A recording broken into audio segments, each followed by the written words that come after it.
Are you ready for me to go through one of your CVs to be able to show you how to polish it up and maximize its quality? If so, stick around for this step-by-step tutorial today on this episode of Navigating Academia.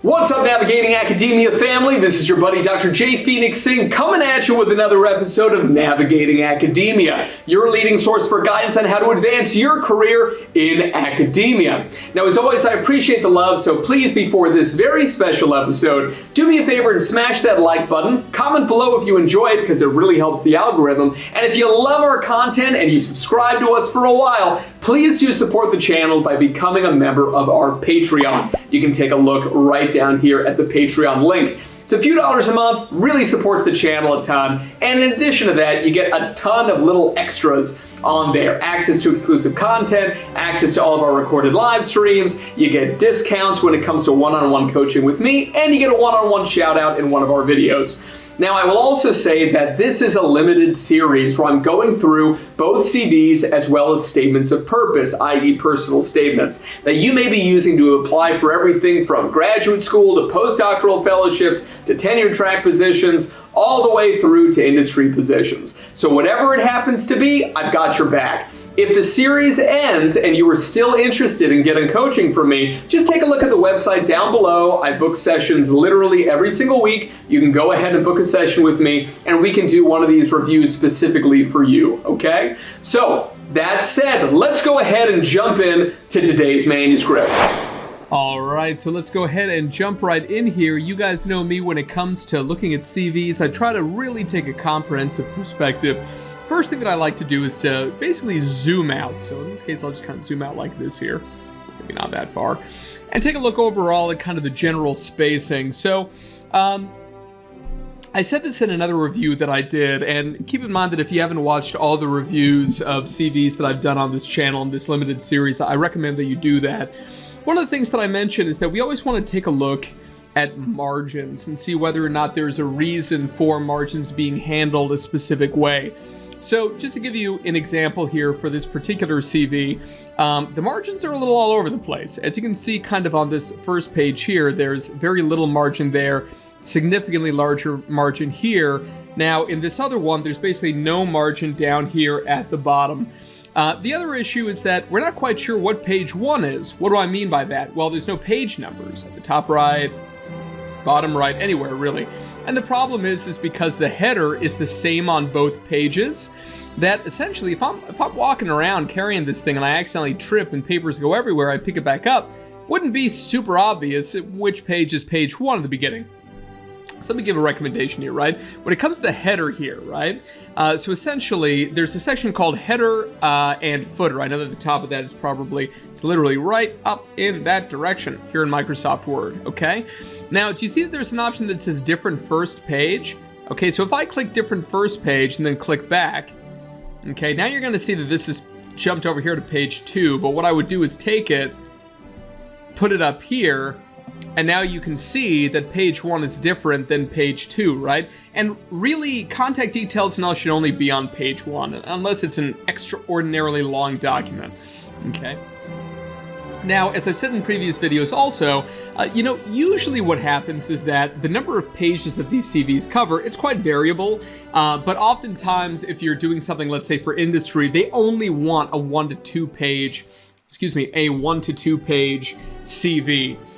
Now, the individual who had sent me this document did not tell me exactly what they were going to be applying for, but that said, when I take a look here and I see that they had an MA in clinical psychology, I'm going to make the assumption that they want to apply for a PhD in clinical psychology, okay? So let me talk about that for just a sec. When it comes to getting into one of those programs, the rejection rate is usually about 96%. So it's very difficult to get into these programs. It is literally more difficult than getting into medical school in the United States, which is crazy. Now, you guys know me. I have a lot of the videos on the channel about how to get into those types of doctoral programs. So if you're new to the channel, be sure to go ahead and check those out. I think you'll find some useful info in them. In any case, one thing that you guys will know from those videos, though, if you've watched them before, is that the 5 core things that you've got to have are number 1, an outstanding GPA, number 2, an outstanding GRE score, number 3 will be research experience, number 4 is clinical experience, and number 5 is going to be 3 letters of recommendation. Now, those letters of recommendation we wouldn't see here. Sometimes in CVs, something that I see is people putting like quote unquote like references in terms of people who, you know, if I was interested, I could go and talk to them. But when it comes to an academic CV, that's not necessary, especially if the application that you're submitting this CV with, especially if it's something where they're asking or where they've asked you to submit letters of recommendation as well, okay? So let's go ahead and keep going on this. Oh yes, the other 3 things I'm looking for are conference presentations, publications, and the last one you can't really tell on here, but personal connections. That'd be easier for me to judge if I knew who the target graduate school supervisor, doctoral supervisor would be, because then I could look for kind of, when I say halfway people, I could take a look at whether or not, for example, let's say that you want to work with Professor Smith at Duke University. Okay, then I could go to their publications section and see any of these individuals who they co-authored with. Are any of them at Duke, even though they are not individuals who are the target grad school supervisors? So I'd be looking for something like that. And let's just say that after this limited series is done, you want me to go through and do a deep dive like this of your CV. These are some of the things that, because we'll be doing it live together, I'll be peppering you with questions the entire time. So if I was speaking with this individual live, that's one of the things that I would be asking them, okay? So anyway, that all said, let's go ahead and go back to the formatting here. So in terms of the info up here, we have the individual's name, which has been redacted, a phone number. Now, one of the things that's being missed here is the country code. What if the individual who's reading this is in another country? Maybe you want to apply to Oxford, for example, right? Okay, Oxford has a completely different country code than the US. So here, this style, I already know it's in the US, but that's because I'm American, right? If I was Swiss, for example, I wouldn't know what this means, so always put a +1 in front of it.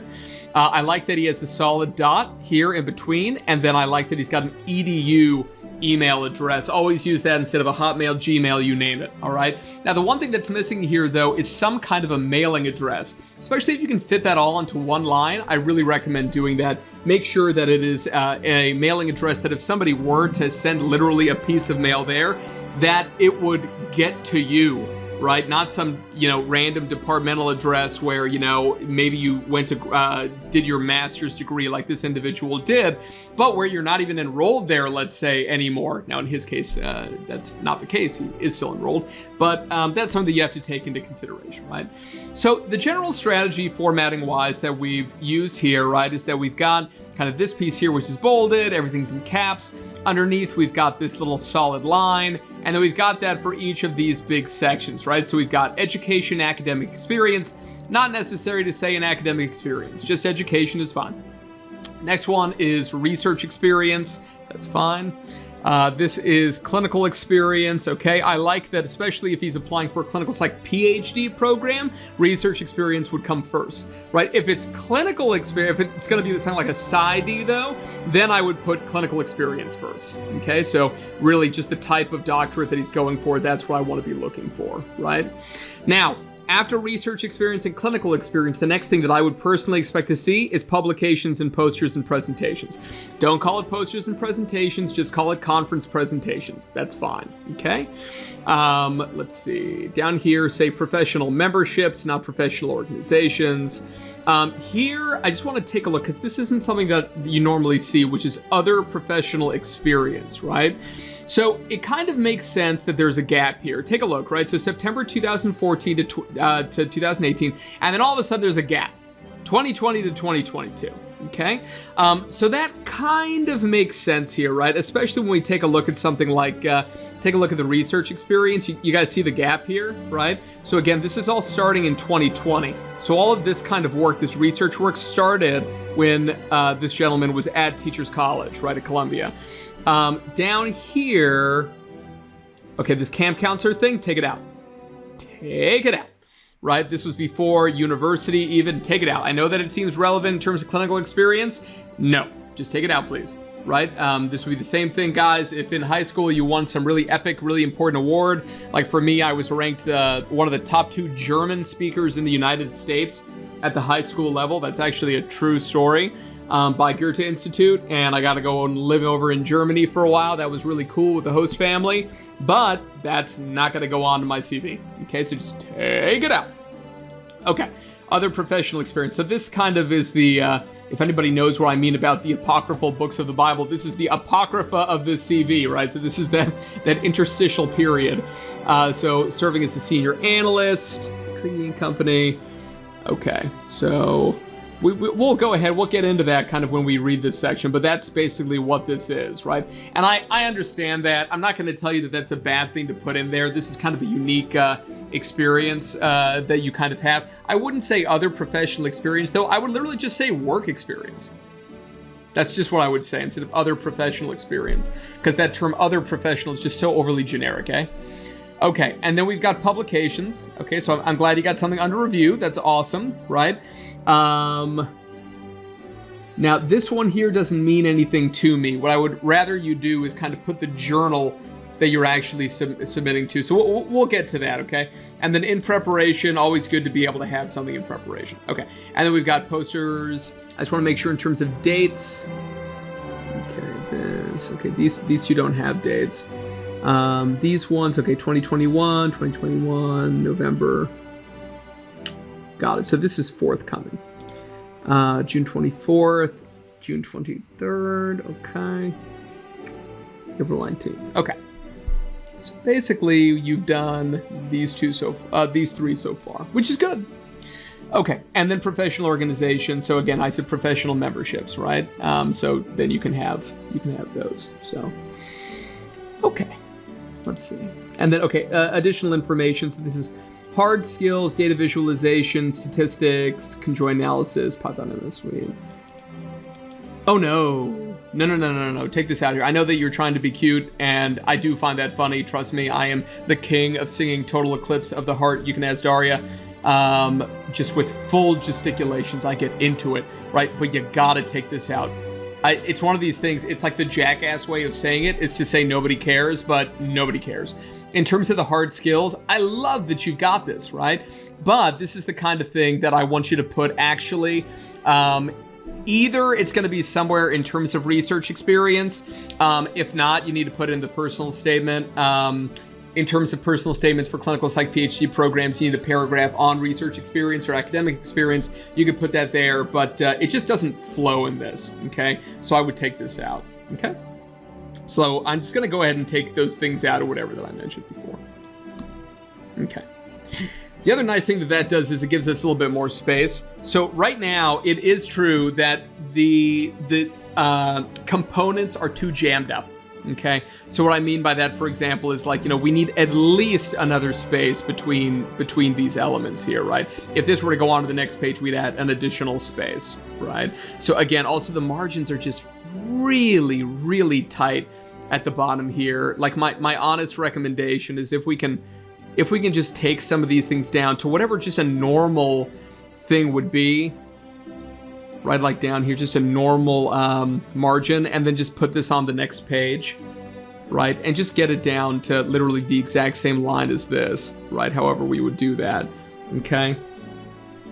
And then we can see kind of how many spaces. That's 2 spaces. Let's just see here, okay? So don't worry, I know this is gonna push it, I know that, okay? But just push it for right now, and we're gonna go through it, so I don't want you to be concerned about that, okay? So let's go ahead now that we've taken a look at kind of those pieces. Let's start on page 1 here, right? Now you got a few options here, right? If you wanted to, you could always kind of center these things here, right? That's one option you got. It kind of makes it pop a little bit, right? Right, so that's one option. And remember, right, so I said on here. Okay, so I know what you're trying to do here with the spacing and all. So you've made these. Looks like I gotta pin this here. Okay, so I see that you've made these slightly different sizes. Okay, or possibly not. Honestly, I don't know how you did that. Oh, interesting. Okay, so that must be a specific font form. There's the memberships. Remember this one we're gonna do. Conference presentations. Okay. Okay. And like I said, page 1 is supposed to be different.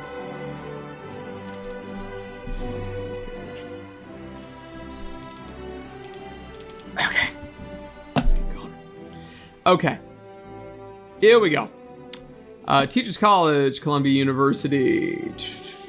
Can you say Columbia University, Teachers College? That would make that look better. One thing I'm going to look for, and it looks like you've done a great job, if you use the long hyphen, right, which is either called an M dash or an N dash, depending how long it is, you need to make sure you use it everywhere. So here, and here, and here, and here, and here. And it looks like you've done that, so great job. Okay, so here we go. MA, Clinical Psychology. I would just say MA in Clinical Psychology. Right, it's fine. New York, concentrations, research methods, psychotherapy, and psychoanalysis. Okay. As long as that's the thing there in terms of concentrations, God bless. And good job putting research methods first. That's how it should be. Okay. GRE. This percentage aisle, it looks really weird. Just say percentile. Right? And just make that change for all of them. It looks really weird with the percentage and then the other thing, right? And for this or whatever, I would probably do something like, and the W doesn't make any sense, right? Just say writing or written or whatever it would be, right? Okay, then we got Dartmouth College, Dartmouth, right? And I would again say BA in economics, and then after that, you can just do a semicolon, and it would be BA in philosophy. And it would be understood that that's the double major, right? And then for Hanover, whatever, you'd get that over there. Okay. Study abroad, this one. Okay, so this is a little bit confusing. Why is it confusing, right? Because here we've got this concentrations and like the GPA that's kind of right there. Because this suggests that your study abroad GPA was 3.69, you know what I mean? I think it's super cool that you did a study abroad. It's not necessary to mention that. If you want to leave it in here, God bless, just take away the comma, okay? And then SAT, we've got, oh, mate, we do not need the SAT mentioned at all. Legit, mate, you can just take that out completely. It's just not necessary at all. It will do nothing for you. And it saves us space, yay. Okay, research experience, let's look. Okay. Talkspace, research assistant, PI, this dude, PI, professor. Again, if you can switch Columbia University, Teachers College, then that would be good. Same thing here. Is it doctor or professor? That's really important. Again, are they doctor? Professor means they're a tenured full professor, okay? Okay.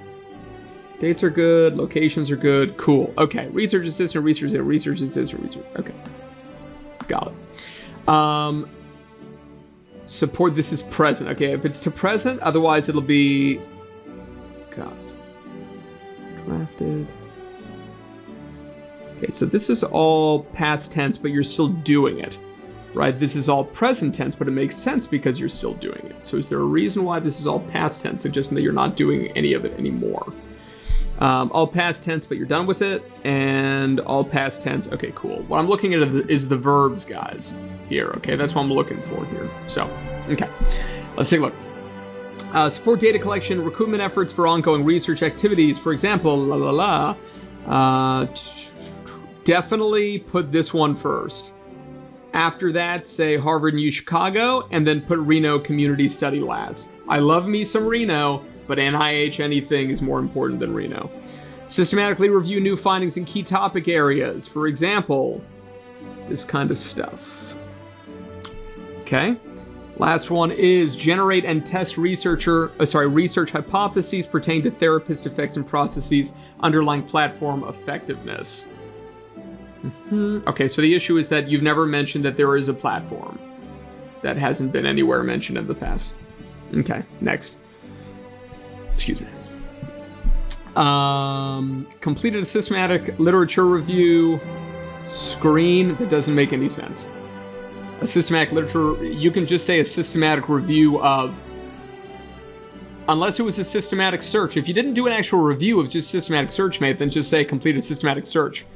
But if it was a systematic search, then I recommend saying what were the search engines you used. For example, PsycInfo, Medline, ERIC if you're in education, CINAHL if you're in nursing, and so forth, okay? Drafted a research proposal for a pilot study on the norms of online disclosure across social platforms. For example, Discord and Reddit. I would put Reddit first. Even though it's out of alphabetical order, still in terms of name recognition. Developed a pilot survey on the relationship between online behaviors, online disclosure, and disclosure in therapy. Okay, only issue there is that these days therapy can be telemental health, which would also be online. Here's online, right? These are both online behaviors. Technically speaking, is disclosure a behavior? Right, so I'm not sure if there can be any further kind of higher specificity in what you're saying. Next one. Okay, regulation of emotion in anxiety and depression lab. Here we go. Worked on open trial of internet-delivered IERT, gotcha, for individuals with GAD and depression. Okay, since you're getting real specific with GAD, are we talking about clinical depression, which would be a capital C and a capital D? Coded weekly clinician and participant form data and contributed to knowledge management repository. Okay, not quite sure what that is, but fine. Reviewed literature and summarized research on internet-delivered psychotherapy treatments.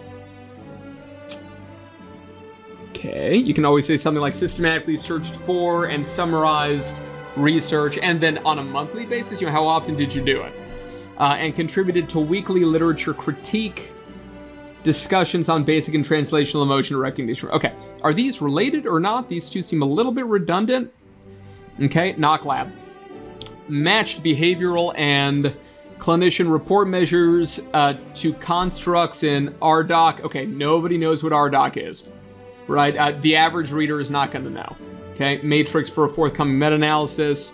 Engaged in ad hoc. No. Ad hoc. Co-peer review, just ad hoc peer reviews of proper noun of manuscripts for psychological and intervention science journals. Can we just say psychology and intervention science journals? It's a lot smoother. Contributed to weekly discussions on trends in suicidology research. Cool. But I would make sure that this and this read similarly. Contributed to weekly literature critique discussions versus weekly discussions, right? So I would probably add something like literature critique or something like that, right? Okay, clinical experience. But congratulations on the research experience, man. It's great. Okay, video game addiction coach. I would love to say that doesn't sound cool, but it does. And also absolutely necessary. Supervisor, again, is a professor, is a doctor. For this one, there is no supervisor, which is probably intentional. I know how those types of programs work. Provide emotional support and change coaching to clients through one-on-one and group coaching sessions. No need for the comma here. Okay, it's not a clause after it. Developed a 5-item client report scale to measure perceived effectiveness of group coaching sessions. Okay. Conducted a systematic literature review. Okay, literally same comment as I made up here about, is it a systematic review? Do you do a systematic search? What was it? Right, because there's no such thing as a systematic literature review. It's either a systematic review or it's not. Or it's a literature review, and a literature review is not systematic in nature, i.e. it is a non-systematic literature review, which we also call a narrative review. On the involuntary celibate incel community as a clinical population. Volunteer call taker, here we go. Provided confidential crisis intervention and suicide prevention support for callers in acute emotional distress, important work. Conducted suicide lethality assessments, documenting all, can we just say, and documented all client interactions? This way we don't need the comma. Okay, other professional experience, right? So again, we just said, we're gonna say work experience. Senior analyst, just take a look real quick. Times. Okay. So, Okay, it's a consulting firm that specializes in using a hypothesis-driven, data-centric approach to formulate and deploy corporate growth strategies for 4 to 5 other clients. Okay, that a period? No, no periods, boo. Unless you have multiple sentences in a row. No. Okay, launching new product for a building material supplier. Piloting solution selling initiative for an industrial grade explosive producer, and developing growth strategy. We can just say a growth strategy for a furniture components manufacturer. Okay. Developed a joint analysis using market preferences survey data to estimate adoption rates 5 years. Okay, don't give the N. Why? Because that seems like a lot, and 30, comparatively speaking, seems not impressive. Down here, 4. It's below 10, and this wouldn't count in the context of something above 10. Same thing here. APA 7th edition, guys. Buy that book, please. Okay. Just as an FYI, nobody's going to care that it's selected. You can always do that. You'll live to fight another day. What I want you to do also, you see the amount of space that's here? See, that's a size 10 in Times New Roman, right? We got to add that in between these ones too. So see, right now it's a 4, so we need that to be a 10. We need that to be a 10. Here, T and Co, you can just say a consulting firm. Okay. Down here. We also need this to be a 10. In the interest of time, guys, I'm going to kind of skip these because it's not particularly something that's relevant to the viewers of our channel, because that's industry-related stuff. Okay, publications. What I need you to do is to put all of this in APA 7th edition. It is not in 7th edition right now. For example, this would be this. You can say in here, under review, do not italicize this.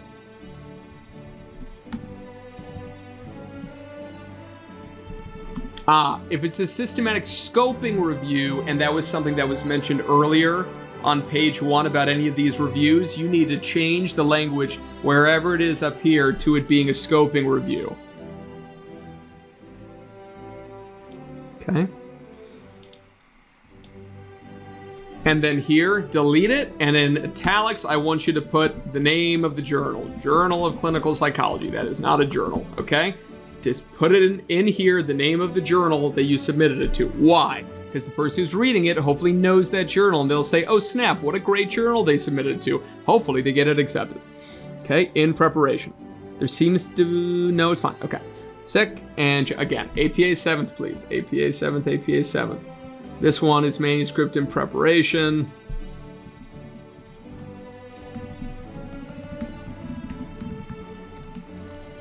Right, hopefully this is something you can get under review as fast as possible.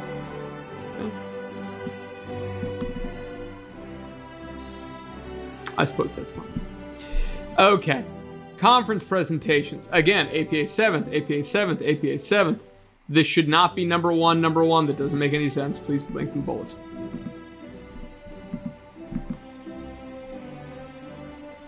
And these ones here as well, it just does not make sense, them being bullets. Also, if these ones are going to be numbered or bullets, everything, guys, just has to line up in all these, okay? So again, I'm not going to be able to get these exactly lined up, but you know, you get the idea. Okay.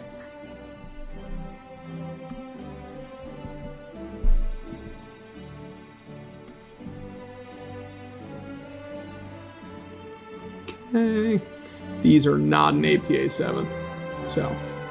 Again, I'm not going to take the time, guys, to be able to go and make these APA 7th. We don't have the ampersand here. I don't know what is going on with these vertical lines. Capitalization is for sure off. Just look at within being capitalized here. Do you see how everything here is capitalized? All the main words are capitalized. This one, none of the words are capitalized, right? It just goes to show you that there's something up here. Also, potentially, yeah, too many spaces in between things. This stuff needs to be fixed. Okay. And then professional memberships. Although it would be nice to have, if we don't have the space, straight up, I'm just saying, right, what I would rather have is let's get our bullets right here.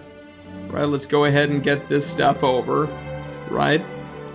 And then see how the bullets here are smaller than the bullets here, right? So to be able to figure that out, right? So those are size 10. Let's just see if I make those size 10. Okay, so you'd have to figure out the bullet situation there, right? So that means there's something going on with your formatting. But just add the 10 here, the 10 here, and the 10 here. We just gotta be consistent, guys, right? And if I hit enter enough times, that'll like swap over the next page, which frankly doesn't even need to be done. Okay, I don't know why this isn't deleting, but you get the idea. That needs to go away, so on the next page or whatever, this can begin here if you wanted it to be there. Otherwise, just mention the professional memberships in your personal statement. You're all good in the hood, right? So see this here, remember, we're trying to get that to kind of line up there. You'd want to make sure that on the next page or whatever, if you were to put all 3 pages side by side, right? That these things would line up exactly. So it looks like maybe like 1 or 2 lines down here would probably get the job done. I think just the 1. Okay, and there you go. That is how I would rip apart this CV, guys. If you guys would like me to do this to your CV, please go ahead and book a private session with me via the website below, and please consider supporting our channel and supporting this work that I'm doing for free for you guys, because I love you to death. And become a supporter of ours on Patreon. Go to Patreon/Navigating Academia. Thanks.